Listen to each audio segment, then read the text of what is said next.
We are the free-range slash pasture-raised food animals, and this is our against PowerPoint. Again, it's by Spencer Alamo, Jennifer Cabrera, Andrew Trevino, and Mykal Walker.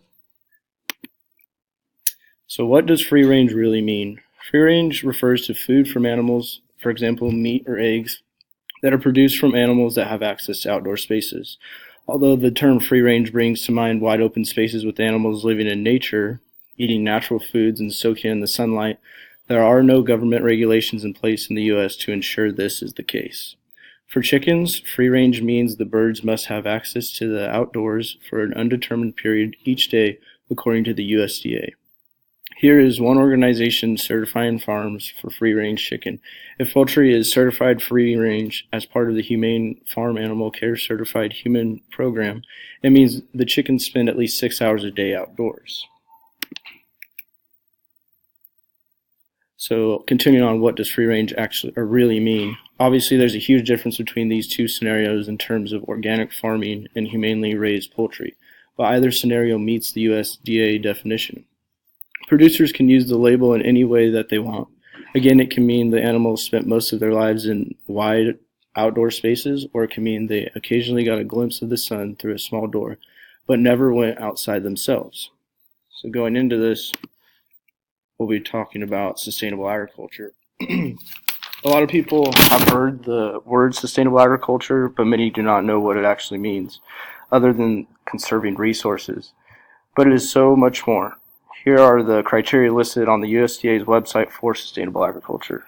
The criteria goes as satisfy human food and fiber needs, enhance environmental quality and the natural resources based upon which the agricultural economy depends, make the most efficient use of non-renewable resources and on-farm resources, and integrate where appropriate natural biological cycles and controls. Sustain the economic viability of farm operations, and last, enhance the quality of life for farmers and society as a whole. So, continuing on the sustainable agricultural topic, with sustainability on the hot seat of agriculture, the public sees free-range and pasture-raised animals as the most viable option. This is actually not the case when you look at the downfalls presented below. So, free-range and sustainable types of agriculture, they use a large amount of land when we have a limited amount of land resources available to produce about the same amount of animals. So it takes a lot more land to do free range or pasture range in comparison to conventional styles of agriculture. The mortality rate is much higher in free range animals due to the lack of vaccinations and limited protection from predators. And the third is that sustainable food has to be affordable, and free range tends to be much more expensive compared to conventional food. Going on this, the most viable option for sustainable agriculture tends to be directed towards plant-based proteins because they use less resources. If we are to continue to consume animals as our main source of protein, stockyards, poultry houses, and hog farms are our most efficient uses of space and resources and produce the most amount of bang for our buck. But with Proposition 12 being enforced in California, this may be a tough task for farmers as well as a spike in price for the consumers. Again, this was Spencer Alamo presenting on the against portion of this slide. My name is Jennifer Cabrera, and I will be talking about the second part of the presentation, disadvantages of grass-fed. Grass-fed meat is out of the reach of many. In many grocery stores, grass-fed meat is more expensive than regular meat. The reason for this drastic change in price is due to how long it takes the farmers to have cattle meet the requirements in terms of how thick and how between prime and select. Grass feeding cattle makes them more lean, which creates problems with the amount of meat that comes from the carcass. Although many believe grass feeding is good for the environment, it is not. Eating grass-fed cows represent more greenhouse gases than driving 155 miles. Research has proof. Moving on, grass-fed animals are bad for the environment.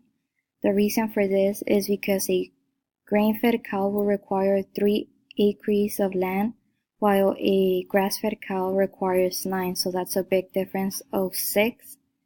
In addition comes the water and land usage. A grass-fed cow, for example, will require 35% more water and 30% more land than a simple grain-fed cow. That is limiting the amount of space we have on Earth.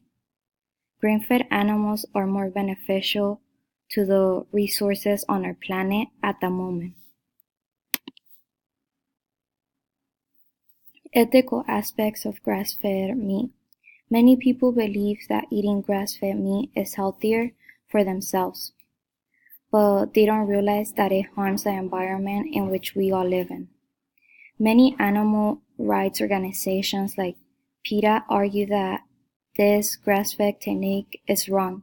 It doesn't matter whether the animal was grass-fed or grain-fed, it is still killing the animal.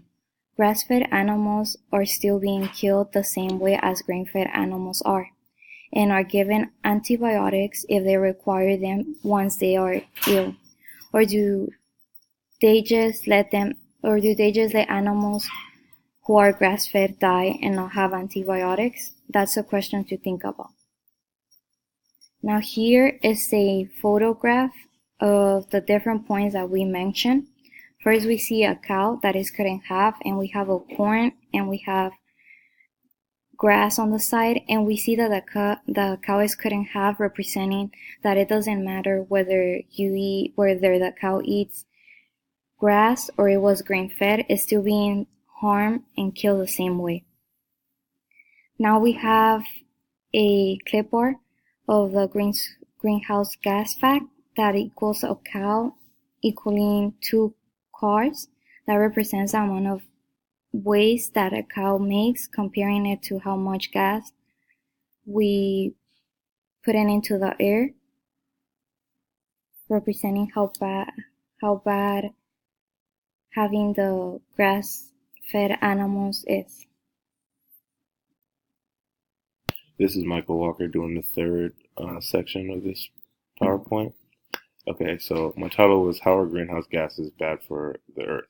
Okay, so too many greenhouse gases in the sun's heat, too many greenhouse gases makes the sun's heat get trapped in the atmosphere, warming the planet and the oceans. An easy way to think about this is global warming. Global warming leads to severe weather extremes, droughts and floods, super hot summers, and freezing winters.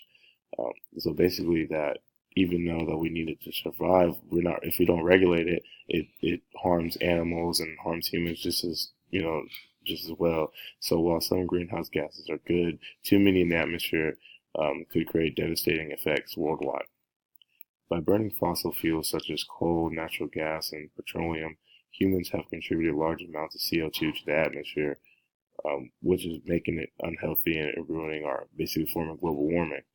Species are going extinct at a breakneck rate, up to 1,000 times faster than normal, says the International Union of Conservation of Nature.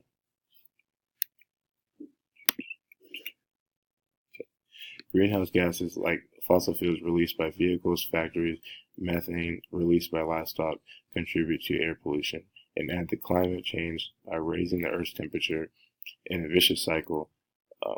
Climate change then makes a certain type of air pollution worse. Air pollution can have a serious health impact on humans if you are exposed to very high levels of air pollution. You may experience irritation of eyes, nose, throat while wheezing, coughing, and breathing problems, and have at a greater risk of heart attacks. So basically what I'm saying all this for is because even though we do need greenhouse gases to, survive on Earth, too many greenhouse gases are really bad for the environment, really bad for humans, so it kind of defeats the purpose if we're making too many. Pollution in soil, most often from industry sources, deforestation, and improper waste disposal put animals and plants in danger. So basically, if our whole goal is to help out animals and give them a better life, then how is deforestation helping that out? Or how is global warming helping out the animals that we're supposedly trying to help out? On top of that, pollutions in the water resulting from trash, oil spills, sewage spills, and runoff from agriculture fields, construction sites, and factories affect native plant and animal species, which is why we see that these animals are going more extinct at a 1,000 times higher rate. Some organic and free-range myths. So a lot of people believe that animals on typical organic and free-range farms often spend much of their time confined to crowd sheds or mud-filled pens, basically on this really terrible environments, just as animals on conventional factory farms do. While the U.S. Department of Agriculture requires animals on so-called free-range farms to have access to outdoor areas, it doesn't specify how much time they must be allowed to spend outside or how much space they should be given. So people arguing that conventional factory farms are not giving animals, a good life or what they should be doing, but at the same time, free-range farms aren't required to do the same thing. So there's no regulation of how better their life is than factory farms. Cows on organic dairy farms can be kept in crowded sheds mirrored in their own waste, much like cows on factory dairy farms. So like I said before, there's really no difference in living in free range or living in conventional factories. To finish up here, animals on organic and free-range farms often endure the same cruel mutilations such as debeaking, dehorning, and castration without painkillers as animals on conventional factory farms.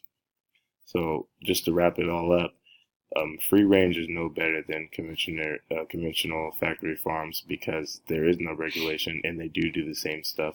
So for people to believe that free range is so much better just because it gives you the illusion that they have free roaming and stuff like that is not always the case. All right, this is Andrew Trevino. I'm going to be talking about the disadvantages of free-range chickens. One of the points is when chickens are allowed to roam freely, they are more likely to get exposed to dangers a non-free-range chicken would face. This could come in the form of them being exposed to toxins out in the wild, and wild birds who carry wild diseases. This could be very detrimental to their health, and also the process in them laying fertile eggs and all in all being used as a consumer's product. Free-range chickens can also be exposed to extreme climate conditions, which can be very deadly for them. Without the safety of being in a controlled environment, they do run the risk of being exposed to high temperatures as well as low temperatures, which could ultimately result in very, very severe health conditions, which could lead to death. And another thing is chickens usually don't leave too far from their hen house, which could quickly wear down the immediate area surrounding the house. So that's kind of going off of the health issue with free-range chickens. This is more kind of a cost-effective risk. The wear and tear on the hen house, if they're allowed free range, is going to be a lot more expensive for the owners. Summary. The free range, one of the first point that we touched on was free range allows animals to be outdoors for approximately 6 hours, and there are no government regulations involved. The next point is grass-fed meat is outrageously expensive, which makes it difficult for lower-class citizens to obtain. The third point is having grass-fed animals creates environmental problems regarding the amount of space we have and the toxic waste they create. And the last one is there are many myths about free range that makes people believe that animals are better. However, there are many cases where animals are mutilated due to not being properly secure. So we touched on a lot of these throughout the presentation. I know that a lot of these are very important whenever talking about the pros and cons of free range, and this kind of proves that free range is not the best way that we can go. And this leads me to our works cited page. This is where we got all of our information, the articles that we used, and the websites that we explored to come up with the conclusions that we did.